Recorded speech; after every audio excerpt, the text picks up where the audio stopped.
क्या आपने कभी सोचा है कि अक्सर ऐसा क्यों कहा जाता है कि महिलाओं के पेट में कोई बात ज्यादा समय तक नहीं पचती?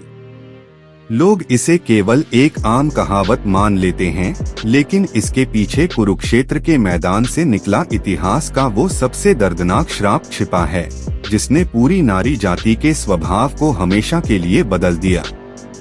आइए जानते हैं धर्मराज युधिष्ठिर के उस भयानक क्रोध और पश्चाताप की कहानी, जिसने महाभारत की जीत को भी एक रोते हुए मातम में बदल दिया था। महाभारत के 18 दिनों के भीषण युद्ध के समाप्त होने के बाद कुरुक्षेत्र की भूमि पर केवल शवों के ढेर, विधवाओं का क्रंदन और गहरा सन्नाटा पसरा हुआ था।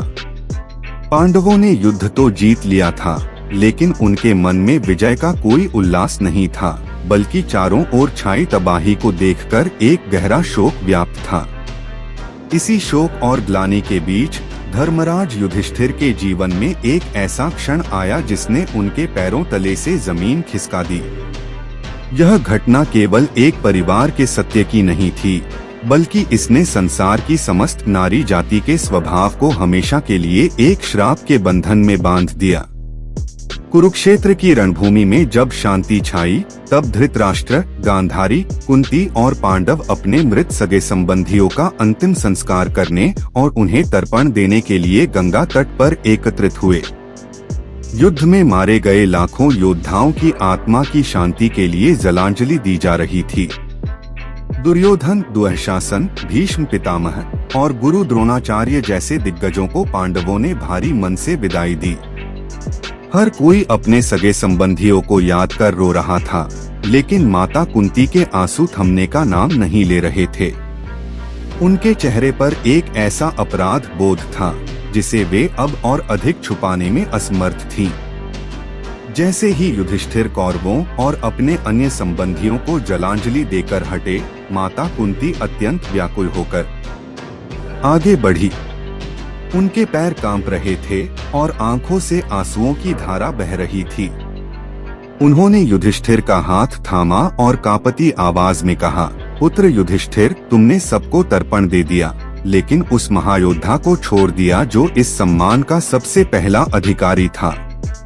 तुम्हें उस शूरवीर को भी जलांजलि देनी होगी जिसे तुम जीवन भर अपना सबसे बड़ा शत्रु समझते रहे। कुंती के इन शब्दों ने वहां उपस्थित सभी लोगों को स्तब्ध कर दिया। युधिष्ठिर ने आश्चर्य से अपनी माता की ओर देखा और पूछा, माते, ऐसा कौन सा योद्धा शेष रह गया है जिसे हमने विदाई नहीं दी?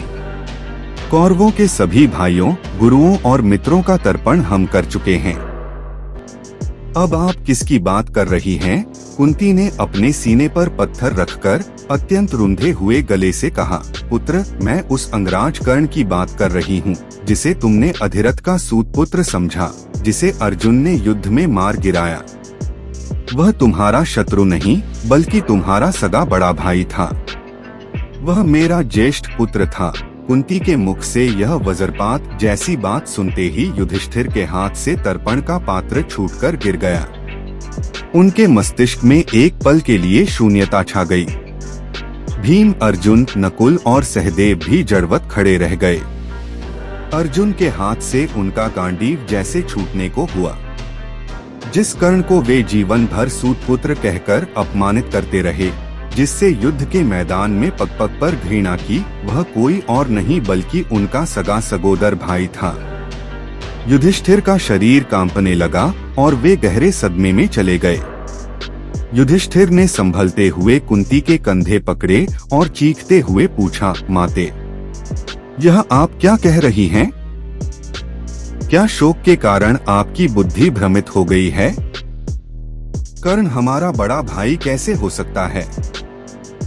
यदि वह आपका पुत्र था, तो आपने यह बात हमसे आज तक क्यों छुपाई? क्यों आपने हमें अपने ही ज्येष्ठ भ्राता का हत्यारा बना दिया? युधिष्ठिर के इन प्रश्नों में एक छोटे भाई का दर्द और एक राजा का क्रोध दोनों साफ झलक रहे थे। कुंती ने रोते हुए अपने अतीत का वह काला पन्ना खोला, जिसे उन्होंने समाज के डर से बरसों से बंद कर रखा था। उन्होंने बताया, पुत्र, जब मैं अविवाहित थी, तब महर्षि दुर्वासा ने मुझे एक दिव्य मंत्र दिया था जिससे मैं किसी भी देवता का आह्वान कर संतान प्राप्त कर सकती थी। कौतुकवश मैंने एकांत में सूर्य देव का स्मरण कर उस मंत्र का जाप कर दिया। सूर्य देव प्रकट हुए और उनके अंश से कर्ण का जन्म हुआ, जो जन्म से ही दिव्य कवच और कुंडल धारण किए हुए था। कुंती ने आगे कहा, मैं उस समय कुंवारी थी। समाज, लोकलाज और कुल की मर्यादा के डर से मुझ में इतनी हिम्मत नहीं थी कि मैं उस नवजात शिशु को अपना सकती। अगर मैं उसे स्वीकार करती तो समाज मुझे जीने नहीं देता और मेरे पिता के कुल का अपमान होता। इसलिए भारी मन से मैंने उस अर्जुन भी इस सत्य को जानकर फूट फूट कर रोने लगे। उनके मन में कर्ण के प्रति जो बैर था वह एक क्षण में मिट गया और उसकी जगह एक अपार पीड़ा ने ले ली। भीम, जो हमेशा कर्ण को कोसते रहते थे, अपनी गदा को थामे निःशब्द खड़े थे। कुरुक्षेत्र का पूरा मैदान मानो पांडवों के इस सामूहिक विलाप से गूंज उठा। धर्मराज युधिष्ठिर, जिन्हें संसार में सबसे शांत और न्यायप्रिय माना जाता था, उनका विवेक इस असहनीय सत्य के बोझ तले पूरी तरह टूट चुका था। युधिष्ठिर को लगा कि इस पूरी त्रासदी की जड़ वह रहस्य था जिसे उनकी माता ने अपने पेट में छुपा कर रखा था। उनका मानना था कि यदि कोई बात गुप्त न रखी जाए तो इतने बड़े विनाश से बचा जा सकता है। क्रोध, शोक और मानसिक संताप के चरम पर पहुंचकर युधिष्ठिर ने गंगा के जल को अपने हाथ में लिया। उनकी आंखें लाल थीं और उनका पूरा शरीर थरथरा रहा था। उन्होंने अपनी माता कुंती की ओर देखा और फिर समस्त सृष्टि को साक्षी मानकर एक भयानक घोषणा की।